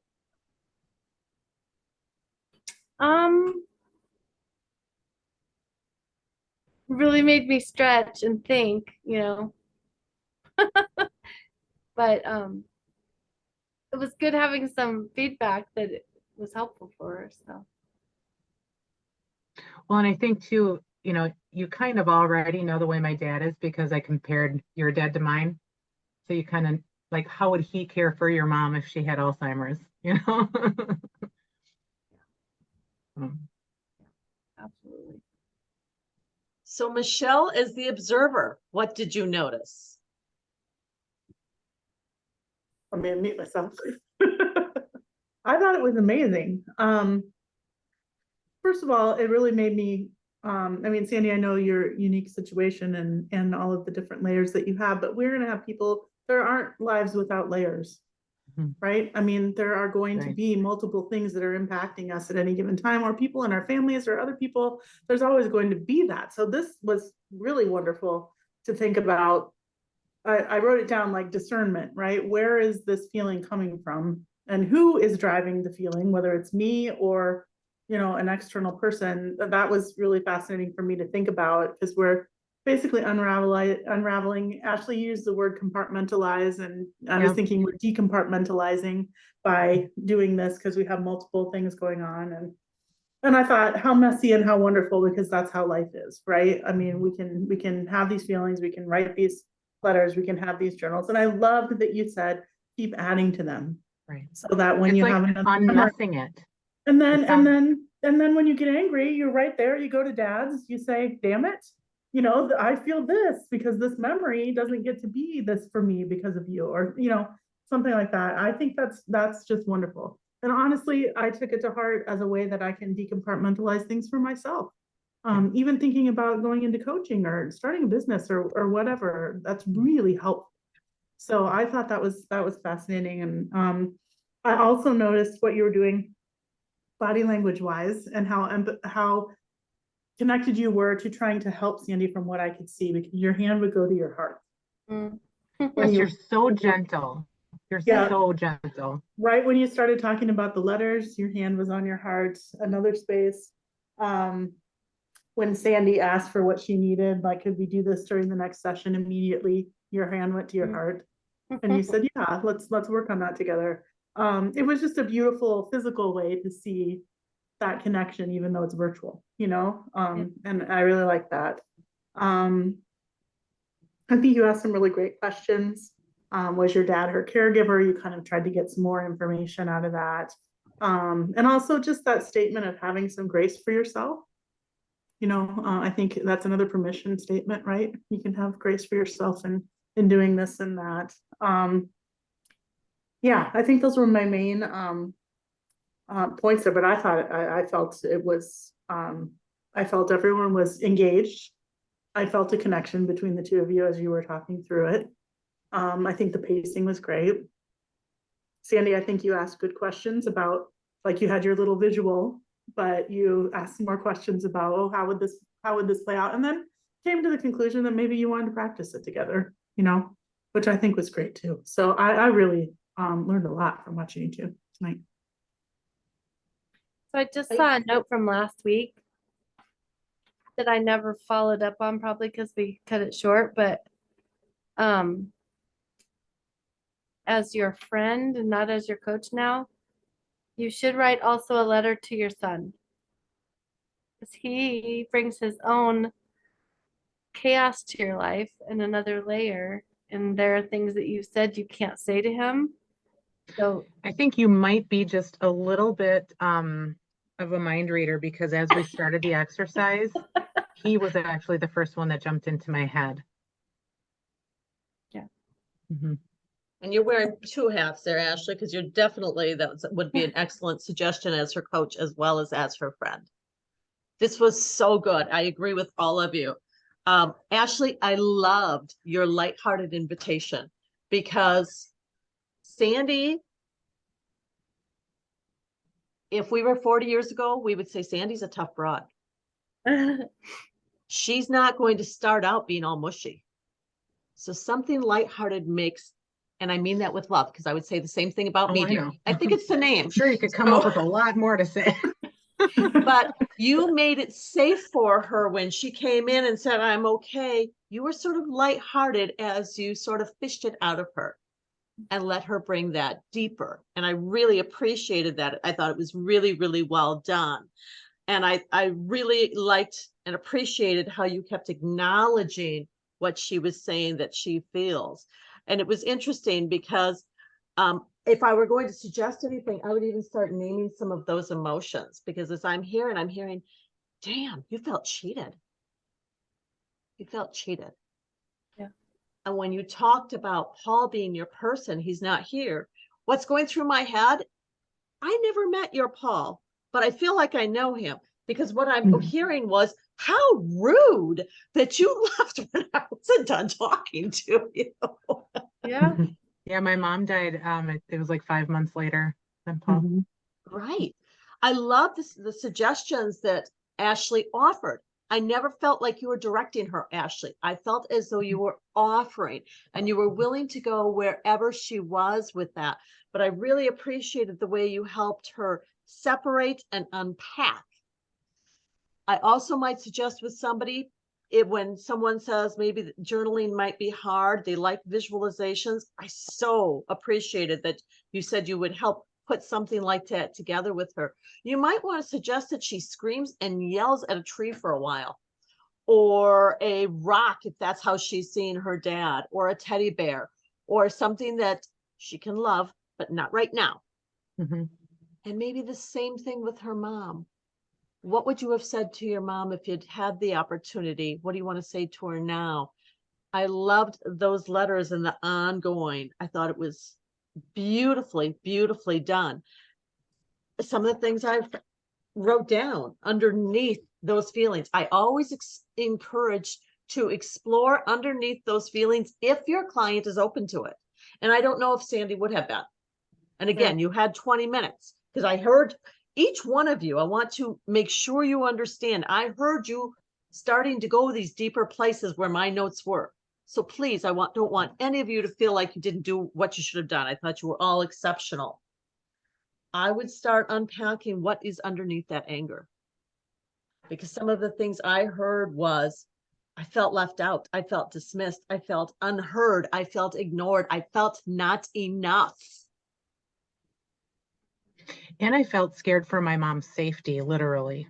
Mhm. I felt protective of her, and there was nothing that I could do about it. I felt helpless to help her. Exactly. So Ashley, you gave her a way to begin unpacking those things and writing them down, because it's sort of magic when we write it down, isn't it? We can see it. We can burn it. You might want to talk into a recording and listen to yourself. Notice what your voice does. You might want any of these things, but Ashley was doing such a good job. And Ashley, something I really appreciated, and actually I saw this in all three of you. I saw really active listening. I saw a lot of the nodding and the focused. Michelle and I weren't even here, and all three of you did that. The other people just disappeared. That real intensive attention to her, taking in what she's feeling and not rushing to say, well, you've got to do this. I heard you saying, how would that feel? What would this sound like and look like to you? And Sandy, I think it was such an act of amazing courage to say, I'm not sure I can do this on my own. Will you come and play with me? Mhm. Yeah, that was huge for me too. I made a special Well, note of that. And you that's asked for and what that's you needed. something too that I felt like if I'm going to learn how to ask for help, where better. So normally I wouldn't have done that, but I kind of felt like I'm imagining like actually doing this. I'm going to do this. I have to do this because I have to get this stuff unlayered. But and it's like everything is compartmentalized, and I can't. It's like if I take one thing down off the shelf, it's going to be like the cartoon, and everything else comes down. Mhm. I can't do anything. And so, but getting myself into a quiet place where I can begin, I really do love this idea. You're brilliant, Ashley. She is. And all three of you are. And that's the whole point of the practice. So we're getting our own feet wet, but we're also learning from one another. And if that ever stops, I don't know when it is. So it might even be something any of you bring to your clients. I was in a session when the client actually said, can we work on this together? How might that feel for you? This Well, and then doesn't she have just jumped right into it and got started. exactly. Mhm. Exactly. Kind of put you on the spot there, and you delivered. She totally did, didn't she? Absolutely. And And my favorite thing is that this is completely real. It really is. Yeah. Well, I feel like all three of us brought real. I real agree, feelings. Michelle. I agree. That's exactly what I was going to say, because it might be further down the road, but that doesn't, the emotions were there. You mentioned, Michelle, that you saw the tightness in Ashley's back and the red in her chest. And Mhm. as you did the scan, all of that softened. Michelle legitimately missed it up and was having some tears. These are real emotions. Just because they're not the most fresh, most prevalent ones doesn't mean they're still not there. Mhm. So I really want to acknowledge the courage it takes for each one of you to bring this stuff up, because it's still tender, isn't it? Mm. And you're still doing it. You're still doing it. So again, I've gone a little over time. I'm sorry, I'm working on it, I promise. I won't be here next Monday. But I will be checking in throughout the week. Keep feeding that group with your questions, your thoughts. And before we wrap up, how are you feeling tonight as we're getting closer? We've only got a couple more weeks. How are you feeling? Are there questions or concerns that are top of mind? What can I be addressing for you? I think the practicing is really helpful, because I think it was really intimidating going into it, and I'm learning so much. Yeah. Mhm. I feel a little more confident. I was intimidated too. Yeah. At first, but first of all, I feel safe in our group. And second of all, it just allows us this sandbox to play in together, and we all learn from each other, which I think is the best when we're, collaborating together. My gosh, I was like trying to, I agree with that. I was trying really hard not to like be taking notes the entire time Ashley was coaching me. Because yeah, I agree with that. We're learning from each other too, just because there's different styles and I have my notes about the things that I want to kind of like motivational interviewing. I just want to practice that Mhm. and reminding myself to dig deeper with the feels. Yeah. And I want to say, I really see 3 beautiful styles of coaching. I love that you're each coaching from who you are, not from what you think someone else expects. And I hope that you're all, when you watch this, I really hope that you see your strength and you see what will appeal to somebody. When you are watching yourself coach, watch the person you're coaching Mhm. just as closely as you did tonight, because you'll be seeing and hearing it in a different way. You all did an amazing job with pacing. You all listened really well. I saw all of you acknowledging and reflecting back to them. You don't use the same language I do, and you certainly don't need to, but I heard a lot of various forms of, this is what I heard. Am I understanding you correctly? And you're all using your own language, as is completely appropriate. But notice those things about yourself. And of course, we continue to learn from one another because we're all different personalities with different experiences. Yay! So I want to really, gosh, I love the practice sessions. And I'm so glad that you're feeling more comfortable, because the truth is, every session with any client, no matter how long you've done it, it's always the unknown. I swear to God, Ashley, you're going to get more comfortable with that. I saw a little bit of, it'll be okay. It will be okay. I promise. And we can do this however you want, but be comfortable with yourselves. Trust yourselves. You probably aren't going to be comfortable for a while. Trust yourselves. Remember, you don't have to have answers. It's always okay to explore with your clients, and it's always okay to say, you know what, I don't know right now, but I'll get back to you on that. And we have one another to bounce things off of. You're not supposed to have all the answers. As far as I can tell, you are Sandley, Ashley, and Michelle. I don't see God on anybody's name. She was gonna make us meld it into one name. It started out with Sandley. And then we're gonna work Michelle into that. Yeah. Nice. I'm a Sandley. Well done. I like it. There we go. Okay. You know, that's how I'll be addressing things from now on. Miss Family. Just so you know. So thank you, ladies. I think you were extraordinary, and I will keep dropping things through the email and the group.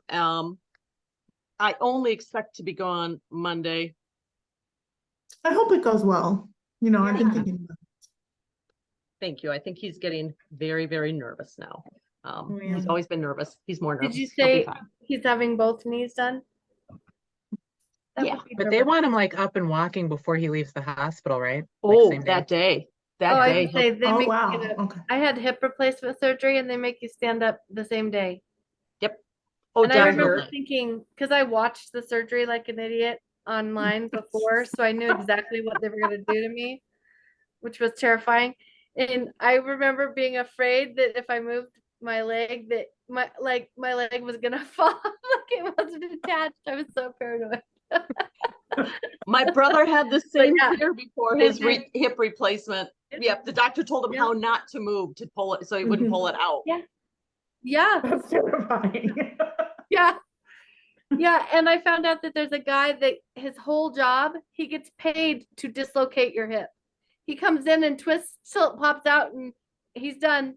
I'm like, that is barbarian. What are you? I'm a dislocator. Right? Right? Oh my God. Yeah. What Well, is the your grandkids internal will have a wiring bionic like? grandfather now. The grandkids will have so much fun. It'll be good. It'll be good. So I obviously won't be on the electronic box that day, and Theoretically, he'll come home sometime Tuesday, so I don't know when I'll be checking on that then, but I promise I will get back after that. So I appreciate your being patient. Yeah, no worries. All right, you guys. You're We'll amazing. see you next time then.